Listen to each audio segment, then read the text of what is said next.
네, 매일매일 각 분야 전문가들과 함께 생활 속 다양한 궁금증 해결해 보겠습니다. 올 초부터 계속되고 있는 코로나19 사태로 인해 학교는 온라인 수업을 지속하거나 번갈아 하고 있죠.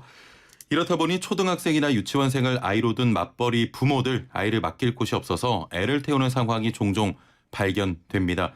할 수 없이 육아 때문에 회사를 휴직하는 상황도 있던데요. 자, 오늘은 노동법에서 보장하고 있는 임신과 출산, 육아와 관련한 제도에 대해 알아보겠습니다. 이 외에도 방송 들으시면서 노무와 관련해 궁금한 내용 있는 분들 또 지금 일하는 게 너무 힘들어요. 또 고민 있으신 분들 저희가 해결책을 드리겠습니다. 단문 50원, 장문 100원의 정보 이용료가 있는 샵 0945번으로 문자 보내주시고요. 애플리케이션 댓글창 열려 있는데요. 이 시간 상담 정말 많이 들어옵니다. 선착순으로 진행되기 때문에 지금 바로 서둘러서 고민들 풀어주시길 바랍니다. 자, 오늘도 함께 말씀 나눌 분 모셔보죠. 소나무 노동법률사무소 김효신 노무사와 함께합니다. 안녕하세요. 네, 반갑습니다. 예, 올 봄만 해도 네, 가을쯤으로 가면 코로나19 이 단어 많이 사용하지 않겠지라고 했는데 네, 매일매일 하고 있습니다. 참 오래 가고 있는데 네. 코로나19로 좀 노무 관련해서 어려움 겪고 계신 분들 많으시죠? 예, 뭐 맞습니다. 사업자분도 그렇고요. 우리 직원분들도 그렇고 서로 좀 어려운 시기 지나가고 있는 것 같습니다. 예, 네. 그렇습니다. 자, 그동안 육아휴직이라고 하면 대부분 네. 뭐 엄마가 사용을 많이 했지 않습니까? 그렇죠. 최근에는 아빠, 네. 남성들의 육아휴직도 많이 늘고 있다고요? 예, 맞습니다. 뭐 특히 원래 지난주 금요일에 발표된 보고 자료에 의하면요, 그 코로나19 때문인지 전체 육아휴직 수가 작년 동월 대비 같은 달 대비해서 한 13% 증가했다고 합니다. 예. 올 상반기 남성 육아휴직자 수가 약 1만 5천 명 정도 되고요. 그 비율은 증가 비율은 작년 대비 34% 정도 된다고 해서 육아휴직자 4명 중에 1명이 예. 남성이다라는 사실을 나타냈다고 합니다. 근데 아직까지 조금만 더 구체적으로 보면 예. 그 남성 육아휴직자 약 57% 정도가 대기업에 편중돼 있다고 해요. 그래서 조금 더 홍보하고 문화를 좀 더 바꿔갈 예. 필요가 있다고 보입니다. 네. 그래도 조금 보면은 네. 예전보다는 이런 육아휴직 사용에 대한 인식이 많이 좀 개선이 되고 있는데 네네. 여전히 좀 대기업에 좀 편중이 돼 있다 이런 말씀이었습니다. 네, 맞습니다. 네. 자, 앞서도 잠깐 언급을 해드렸지만 사회적 거리두기가 강화되면 네. 아이들이 학교나 유치원을 못 가지 않습니까? 그렇죠. 자, 맞벌이 부부들은 아이들이 집에 있으니 돌봄에 문제가 생겨서 네. 육아휴직을 선택하는 분들도 계신데요. 네. 최근 육아휴직률이 늘어난 데는 또 이 코로나19가 한몫한 것 같습니다. 네, 맞습니다. 원래 올 초에 코로나19가 한창일 때 우리 가족 돌봄 휴가 사용하라고 그랬잖아요. 예, 맞습니다. 코로나가 이렇게 길어질 줄 몰랐던 거죠. 왜냐하면 예. 가족 돌봄 휴가는 연간 1단위로 10일까지만 쓸 수 있었거든요. 예. 근데 이것도 제대로 안 되니까 그 가족 돌봄 휴가는 비용이 그냥 무급으로 처리되니까 그 긴급 돌봄 자금 비용을 정부에서도 지원했고요. 예. 그래서 뭐 결국에는 이것도 역부족이어서 뭐 육아휴직 사용하거나 육아기 근로시간 단축 사용하시는 분들이 많아진 것 같습니다. 예. 네. 자, 지금 조금 맞벌이 부부시거나 어린 자녀 키우는 분들은 귀 쫑긋 해주시길 바랍니다. 네. 자, 노동법에서의 모성보호제도 또 임신, 출산, 육아의 총 3단계로 나눠서 보호하는 조항을 두고 있다고 합니다. 네, 각 맞습니다. 단계별로 어떤 내용들을 담고 있는지 네. 자세히 살펴보죠. 네네. 먼저 임신기에 보호받을 수 있는 내용은 어떤 것들이 있습니까? 네, 요거 좀 잘 알아두시면 좋겠어요. 예. 왜냐하면 우리 직장 다니시는 임신하신 여성분들은 대부분 토요일 날 오전 이용해서 병원 많이 가시잖아요. 그렇죠. 근데 사실 근로기준법에서는요, 그 태아 검진 시간 허용이라고 해서 임산부 정기 건강 진단 받는 시간은 유급으로 처리하도록 돼 있습니다. 예. 그래서 법대로만 하면 사실 일하지 않는 토요일 아니고 그냥 평일에 근로시간 중에 방문하셔서 받더라도 유급 처리되실 수 있어요. 이 부분은 잘 모르시는 분들이 예, 많을 것 같습니다. 되게 잘 모르고 아직까지 직장에서 이걸 허용하는 예. 문화가 아직까지 안 돼 있는 것 같아요. 예. 네, 그다음에 유사산 시에 임신 주수별에 따라서 유사산 휴가를 제공하고 있습니다. 예. 그다음에 임신 12주 이내나 36주 이후에는 1일 2시간의 임신기 근로시간 단축 제도를 이용하실 수 있고요. 이걸 역시 2시간이 단축되더라도 임금에 대한 손실은 전혀 없습니다. 예, 그렇군요. 자, 이 부분은 많이 알고 있을 것 같은데요. 네. 출산으로 인한 휴가도 있죠? 네, 맞습니다. 우리 여성분들은 잘 알고 계실 거예요. 출산 전후 휴가, 산전후 휴가가 있다는 예, 거 예. 아시고요. 그다음에 그 배우자 출산 휴가 경우가 있습니다. 남성에게 해당되는 경우겠죠. 예. 출산 전후휴가 총 90일인 거 다 아시고 다만 출산 후에 45일이 부장돼야 됩니다. 예. 뭐 일에 나눠서 사용하실 수 있는데 45일은 출산 후에 부과해야 된다. 그래서 법이 바뀐 거 배우자 출산 휴가는 예전에는 5일이었는데 10일로 됐고요. 예. 지금은 10일 모두 유급으로 처리해 주도록 되어 있습니다. 그래서 대기업은요. 10일은 그냥 회사에서 다 지급을 하는 거고 예. 대신에 중소기업 같은 경우에는 5일은 고용보험에서 지원해 주고 있어요. 이거 배우자 출산휴가는 1회에 나눠서 사용하실 수 있고요. 그다음에 90일이 지나면 출산 후에 90일이 지나면 사용하시지 못하시니까 예. 꼭 챙기시기 바라겠습니다. 알겠습니다. 일단 네. 45일은 출산 후에 바로 그렇죠. 우리 해야 된다. 임신하신 출산하신 여성분들 같은 경우에는 말입니다. 예. 네. 자, 그러면 출산휴가 급여는 고용보험 가입자만 적용이 되는 겁니까? 아니요. 그렇지는 않습니다. 작년 예. 7월부터요. 프리랜서나 1인 사업자로 활동하시다가 소동 활동을 하시다가 그 출산한 여성 고용보험에 가입하지 않고 출산한 여성에게 월 50만 원씩 3개월분 총 150만 원을 지급하고 있거든요. 뭐 정부에서 네. 지급하는 거죠? 네, 그렇죠. 예. 왜냐하면 워낙 저출산이 만성화되려고 하고 있다 보니까 좀 출산율을 좀 끌어올리기 독려하기 위해서 위해서. 독려하기 위해서 예. 그런데요. 이거는 대신에 요건이 있는데 18개월 출산 전에 18개월 동안 한 3개월 정도 소독 활동을 증명해 주셔야 돼요. 그리고 신청일은 출산일 포함해서 30일 뒤부터 신청을 하시고 예. 1년 내에 신청을 해 주셔야 되는 겁니다. 금액은 얼마 받을 수 있죠? 월 50만 원씩 3개월 3개월. 총 150만 원입니다. 예. 그래서 출산을 하셨더라도 19년 7월 이후에 출산하셨더라도 1년이 지나지 않으면 청구하셔서 예, 받으실 예. 수 있으니까 한번 챙겨 보시면 되겠습니다. 이 부분은 놓치면 굉장히 아깝겠네요. 네네 그렇죠. 그리고 예. 중복이 원래 우리가 지자체에서 출산하시면 그 지원금 주는 그 도시가 있잖아요. 예. 그거하고는 중복 지원은 제한되지 않으니까 요것도 챙기시고 그것도 챙기시면 돼요. 둘 다 뭐 받을 수 있다. 네네 맞습니다. 그렇습니다. 네. 자, 육아기 보호제도로 넘어가 보죠. 네. 육아휴직을 할 수 있다는 건 대부분 아는 사실일 텐데 네. 이 기간이 제한되어 있지 않습니까? 자녀에 대한 연령에 대한 신청 기간이 예, 제한되어 예. 있죠. 만 8세 이하 또는 초등학교 2학년 이하 자녀가 있는 우리 직원분들이 최대 그 1년의 육아휴직 신청할 수 있고요. 올 2월부터 올 3월 31일부터죠. 예. 그 원래는 한 자녀에 대한 육아휴직이 허용되지 않았는데요. 지금은 한 자녀에 대해서 아버지하고 어머니하고 두 분 다 쓰실 수 있습니다. 그래서 2년까지 쓰실 수 있는 거죠. 2년까지. 네, 합해서 2년입니다. 예. 네. 그런데 아직도 그 소규모 기업에서는 육아휴직 사용을 꺼리는 분위기가 네, 상당합니다. 맞습니다. 회사 네. 차원의 어려움도 있겠지만 멀리 보면 사실 필요한 제도잖아요. 맞습니다. 네. 이런 부담을 줄여주기 위해서 조금 전에 말씀하신 그 정부 지원금이 포함이 되는 거죠. 네. 왜 육아휴직이나 출산 전후휴가 워낙 소규모 기업에서 하면 허용하지 않고 그냥 회사를 그만둬야 된다는 인식이 그렇죠. 조금 아직까지 깔려 예. 있는데요. 이런 인식들을 조금 개선하고 고쳐 나가야 돼서 정부에서 예. 지원금을 지원하고 있는데 두 가지가 있습니다. 그 육아휴직 부여 지원금이라는 거고요. 대체 인력 지원금입니다. 예. 육아휴직 부여 지원금은 말 그대로 육아휴직을 30일 이상 부여하기만 하면 간접 노무비 등을 포함해서 월 30만 원 예. 지원하고 있고요. 그다음에 육아휴직 부여했으니까 그 자리에 누구 대체 인력을 채용할 거 아닙니까? 그러면 그 대체 인력을 30일 이상 사용하면 인력당 1인당 80만 원을 지급을 하고 있습니다. 예, 1인당 80만 원. 80만 원. 네. 예.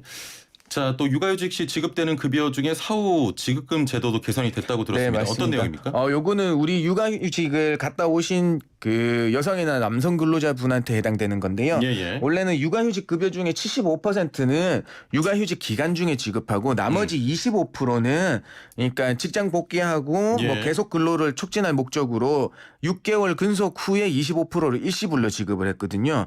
그래서 기존에는 뭐 사업장이 이전되거나 자진퇴사했거나 그 임금체불로 자진퇴사한 예. 경우거나 그다음에 폐업했거나 뭐 회사 불황으로 공고사직했을 경우에는 6개월 이상 근무 안 하면 지급 안 했어요.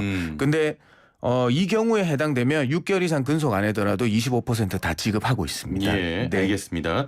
자, 오늘 뭐 육아 출산 관련된 네. 노동법 알아봤는데요. 지금부터 상담 이어가 보도록 하겠습니다.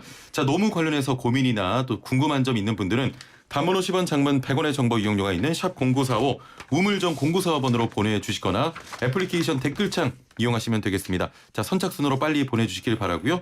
자, 노무 상담 이어가겠습니다.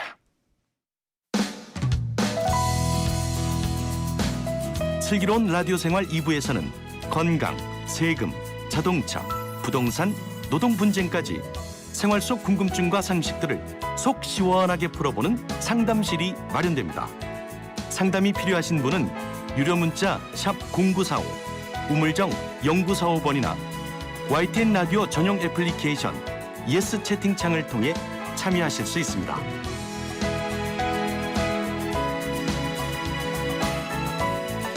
네, 상담을 좀 보내달라고 말씀을 드렸는데 네. 이 칭찬 문자만 좀 오고 있습니다.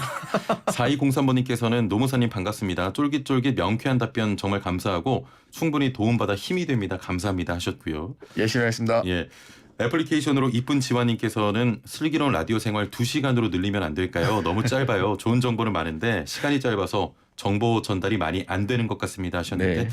예, 청취율이 좀 많이 오르면 저희가 그게 우선인 것 같습니다. 네. 자, 3415번님. 네. 고용보험에 가입돼 있지 않아도 출산 휴가 급여를 받을 수 있다고 하는데 가능한 건가요 하셨는데 그 아까 전에 프리랜서 네, 맞습니다. 예. 출산 전에 18개월 동안 3개월에 대한 3개월의 소득 활동을 입증만 해주시면 돼요. 그렇습니다. 네, 그러면은 충분히 출산 후에 1년 이내 신청하시면 받으실 수 있으니까 예, 예. 한번 챙겨보시기 바라겠습니다. 그렇습니다. 네. 이 부분 좀 놓치면 너무 아까울 것 같습니다. 네, 꼭 맞습니다. 챙기시길 바라고요. 네. 5909번님 계약직으로 근무하고 있는데요. 임신 중입니다. 출산 휴가 기간 중에 계약이 종료된다면 출산 휴가도 끝나는 건가요? 하셨네요. 네, 맞습니다. 원래는 이제 계약 기간이 만료되면 이거 이제 사용자하고의 근로관계가 종료되는 거기 때문에 예. 그 사업자의 의무도 함께 종료되는 거라서 출산 휴가도 종료됩니다. 다만 육아휴직도 똑같은데요. 육아휴직 기간 중에 기간 만료로 계약이 종료되면 같습니다. 근데 예. 다만 그 계약 기간을 사용자가 그 육아휴직 기간만큼 늘려준다고 하면 예. 또다시 육아휴직의 급여를 받으실 수 있거든요. 그 다음에 사용자는 조금 부담되시는 게 어떤 거냐 하면 육아휴직 쓰면 2년을 넘기면 무기계약 근로자가 되는데 그걸 예. 어떻게 허용해 주냐고 하는데 우리는 남녀고용평등법에서는 육아휴직만큼 기간만큼 연장된 기간은 기간제 제한의 예외로 두고 있으니까 조금 육아휴직 기간까지만 고용을 유지해 주시면 서로 좋으실 것 같아요. 예, 그렇습니다. 5392번님 네. 일주일간 7.5시간 아르바이트를 고용할 경우 정확한 시급이 궁금합니다 하셨거든요. 요거는 월급을 알려주셔야 돼요. 왜냐하면 통상 시급을 산출하려고 하면요. 예. 일주일에 7.5시간이니까 이분은 실근로시간 7.5시간이라고 하면 일주 15시간 미만은 주휴수당이 발생하지 않거든요. 예. 그래서 그러면은 일주일에 7.5 곱하기 월급제라고 할 때 월급 나누기 7.5 곱하기 4.345주 하면 요게 이 사람이 한 달에 유급으로 인정돼야 되는 시간이 딱 나오거든요. 예. 그래서 월급 나누기 1개월의 총 유급 인정 시간 수로 나눠주면 통상 시급이 나와요. 예. 이 통상 시급을 가지고 이 사람이 연장 근로하거나 했을 때 연장 근로 시간 곱하기 1.5 해서 계산해 주시면 되거든요. 그래서 이 부분께서는 우리 청취자분이 질문 주신 분이 7.5시간의 시급을 물어보신다고 하면 뭐 지금은 8,590원이니까 2020년도에는 8,590원 곱하기 7.5 하면 일주일에 주급이 되는 거죠. 예, 네, 그렇죠. 그렇게 계산하시면 되겠습니다. 예, 알겠습니다. 이하나 6호번님 출산 휴가 90일의 기간에 서로 합의로 단축해 시행할 수 있나요? 출산 후에 45일만 부여하는 것은 안 됩니까? 하셨네요. 네, 안 됩니다. 이거는 왜냐하면 예. 사실 근로기준법하고 노동법이 왜냐하면 이 계약 자유의 원칙을 너무 그냥 시장에만 맡겨두면 우리 그 약자인 근로자분이 수용할 수밖에 그럼요. 없으니까 예. 이 근로자를 보호하기 위한 취지가 강하거든요. 예. 그래서 요거는 당사자 간 합의하더라도 강행 규정에 위반되는 거라서 네, 절대 허용되지 않습니다. 예. 90일 주셔야 되는 거고요. 다만 아까 말씀드린 대로 출산 후에 45일이 꼭 부여해야 돼야 된다는 거예요. 네. 일단은 당연히 약자를 보호하기 위해서 시장에만 모든 걸 맡겨두지 않습니다. 네, 맞습니다. 특히 왜냐하면 여성 근로자에 대한 모성보호 조항에 대해서는 근로기준법이 더 두텁게 보호하고 있거든요. 그렇습니다.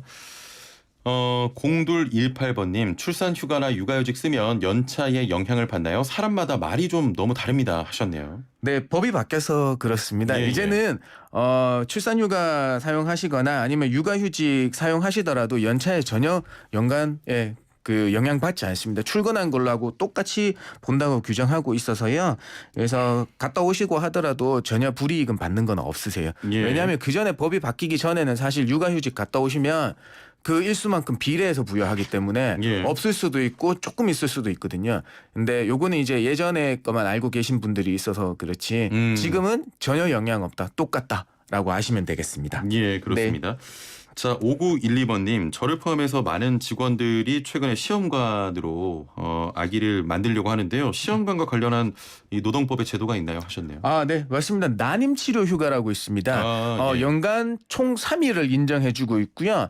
최초 1일은 다만 좀 아쉬운 게 최초 1일만 유급으로 인정되고 2일은 이제 무급인 거거든요. 예, 예. 그래서 여기서 한 발 더 나가서 우리 사용자들은 그러면은 난임 치료 휴가 3일 인정해주는데 1일은 유급이니까 주휴수당 영향 안 받고 2일은 무급이라고 하니까 그 가는 날은 그러면 걸근이니까 거기에 대한 무급이랑 주휴수당도 까야 되는 거냐 아니면 예. 죄송합니다. 공제해야 되는 거냐 요렇게 말씀을 하시는 건데요. 이 노무사님 잘 말씀하시다가 네. 까야 된다는 네, 죄송합니다. 예. 그런데 그거는 우리가 법에서 정해준 휴가에 대해서 그날만 무급으로 처리하도록 하고 있기 때문에 예, 예. 주휴수당에는 전혀 영향받지 않습니다. 네, 그렇군요. 그렇게 알고 계시면 되겠습니다. 예. 네. 자, 2502번님. 아까 배우자 출산 휴가 기간 중에 휴일은 포함 안 된다고 하셨는데 출산 휴가 일수 계산 시에 휴일은 어떻게 됩니까? 포함되는 건가요? 하셨거든요.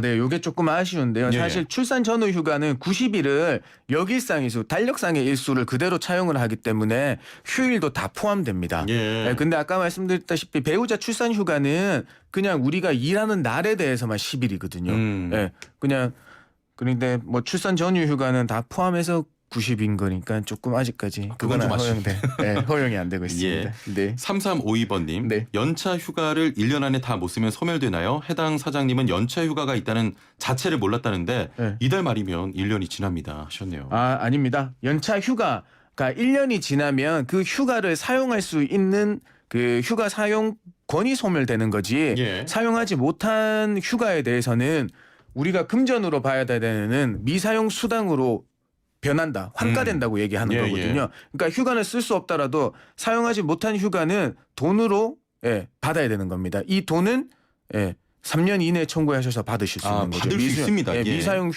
미사용 수당을 받으실 수가 있는 거예요. 소멸시효는 3년까지고요. 그렇죠. 예. 네. 자, 8858번님. 지금 시간이 얼마 남지 않아서. 네. 예. 네. 근로장려금 19년 12월 14일 입사했습니다. 2년 동안 준다는데 24개월 주는 것이 아닌지요.